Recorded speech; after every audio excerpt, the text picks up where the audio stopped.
One question that I get is how much weight should I be able to lift? If we just step back for a moment, first of all, I may not know you, right? And I don't know what your fitness level is right now. And if I don't know where your fitness level is right now, my first concern is going to be, can you get up out of the floor? If you trip and fall today, can you get up out of the floor? You may need to be able to press half of your body weight with one hand to roll over onto your side. Can you do that? If not, we need to work on our pressing ability, the amount of weight that we can press. We need to work on movements that help you get out of the floor first. Once you're able to get out of the floor, then you need to be able to get up out of a chair without using momentum. If you get up out of a chair now by hands on the handles, leaning back, leaning forward real fast and pressing up with your hands, we need to improve your ability to your strength and your range of motion to get up out of a chair without using momentum or your hands. Here's the deal. And this gets a bit graphic. It also gets a bit personal. The reality is every one of us in here is going to end up in a nursing home the moment we can no longer get ourselves off a toilet on our own. That is the reality. So my first concern is, can you get up out of the floor by yourself? My second concern is, can you get yourself off a toilet? Now, if you can squat 300 pounds with perfect technique and go off of a 12-inch box, then I can guarantee you that 5 years from now, you can still get off a toilet. In fact, if you can squat 100 pounds off of a 12-inch box, the likelihood is that 5 years from now, you will still be able to get off a toilet, even if you never lifted a weight again. Okay, so we're building this buffer between where we don't want to be, right, which is unable to get up off the toilet without help. We're building a buffer. This is why we weight train. This is why we lift heavy. Heavy being is what is the heaviest you can safely lift on a regular basis. That's how much we need to be lifting daily. And that sets a buffer between us being put into a nursing home.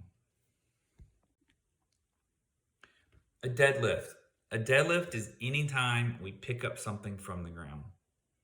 So I've had a client once tell me that his doctor said he should no longer deadlift. I was like, great, you should tell your wife you never have to do laundry again, right? You can't pick up the basket from the ground, doctor's orders.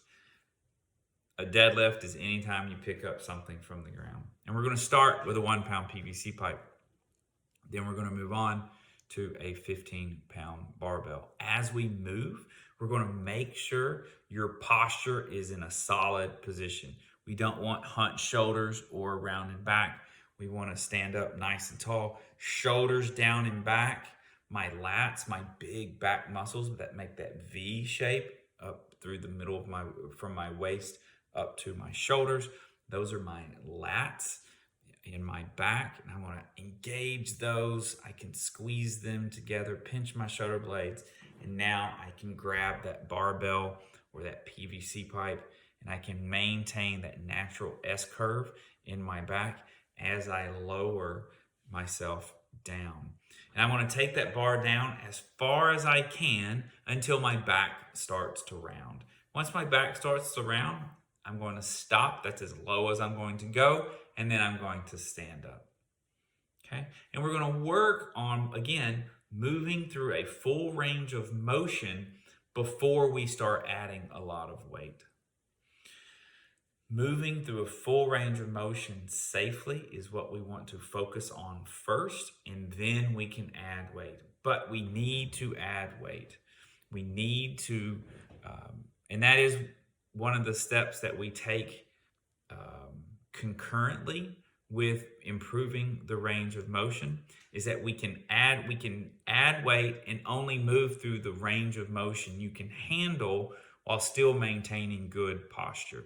We never want to sacrifice posture or technique to add weight to the barbell. And in fact, the best, easiest, and most efficient way to move heavier weights is to move in the safest way possible. Those two are not exclusive of one another. In fact, they are completely tied together. If you can move safely, you can lift heavier weight.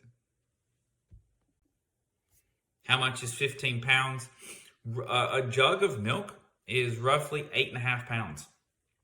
So 8.5 times 2, that's 17 pounds. So if you're holding 2 jugs of milk, one in each hand, that is actually more weight than the 15-pound barbell that we can start with when you work out at my gym. So we're going to start with 15 pounds.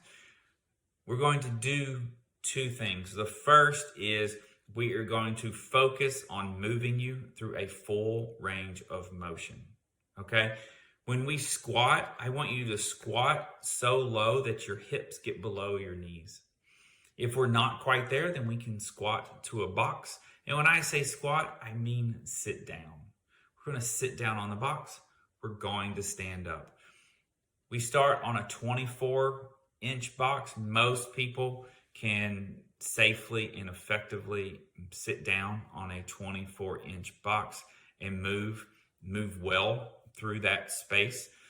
We're going to practice that, and we are going to, if that's too difficult, then we can tie a rubber band to the wall or to the rig, which is attached to the wall, our weightlifting rig. And we can hold on to that band and use that as a crutch to stand up. We're also going to use great squatting, great sitting mechanics. So we're going to send the hips back 1 to 2 inches. We're going to maintain a proper spine angle with our natural S curve. Then we're going to send our hips back 1 to 2 inches. Then we're going to press our knees out over our pinky toes, and we're going to lower ourselves there, keeping our chest up and not letting it fall or hunch over. Shoulders are going to be down and back. I can have that 1-pound PVC pipe on my back, help me keep my shoulder blades pinched back together. And then I can lower myself by sending my knees out over my pinky toes, and I can rest on that box, stop, full stop, and then stand back up. That's going to be our squat. As we get more and more proficient by moving through that range of motion, first of all, instead of adding weight to that 20-pound or to that 1-pound PVC pipe, instead we're going to lower the box. We're going to go from 20 inches to 18 inches to 16 inches to 14 inches to 12 inches. Once we get to 12 inches, then we're going to start adding weight. So we can now move on to a 15-pound barbell. And if that's too easy, then we can start adding plates to the barbell. And we can know exactly how much you are lifting. You will get stronger. We will monitor that. We will measure that. We will record your work. And we will see you get stronger over time while also being able to sit down to a lower box over time. In order to maintain muscle mass, you have got to do 2 things. Number 1, make sure you're eating enough protein. And number 2, you have got to resistance train. What is resistance training? You need to pick up something heavy and move it around. That is resistance training. Ideally, we do full body exercises because we're looking to improve the muscle mass of your whole body. Resistance training also improves bone density. So when we talk about bone density, the opposite of improving bone density or losing bone density is osteoporosis. Losing muscle mass is called sarcopenia. So we want to stay away from sarcopenia. We want to stay away from osteoporosis. The great and wonderful thing is that resistance training prevents both of those from happening. A lot of us think that aging or losing muscle mass, losing bone density is a normal part of aging? Maybe, maybe not. What happens is we stop resistance training. We stop lifting things heavy. We aren't eating enough calories, and we lose muscle mass and we lose bone density. Is losing bone density and losing muscle mass a function of aging or a function of not lifting heavy things and not eating enough protein? Here's my challenge is I want you to resistance train. I want you to pick up something heavy and I want you to move it around. How do we define heavy? What's the heaviest amount you can pick up or move depending on the movement, whether it's a deadlift, picking up weight off the ground, or a back squat where we put a weight on the back of our shoulders and squat as low as we can down and then stand back up? Or is it pressing up overhead, or a bench press where we lay flat on the ground and press up? What's the maximum amount of weight that we can safely move in those movements and in those ranges of motion? That's how much we need to be lifting on a daily basis. Not every now and then, on a daily basis. This is the beautiful part about using barbells. Barbells have a handle. They have a bar. It's easy to grip. Also, we can decide how much weight that we're going to put on. How much are we going to start with? I like starting with a 1 pound PVC pipe. That's my barbell. It's a 1 pound PVC pipe. Surely you can put that on your back, squat as low as you can down, and stand up. Bend over. Take the bar down to the middle of your shins. Stand up. That's a deadlift.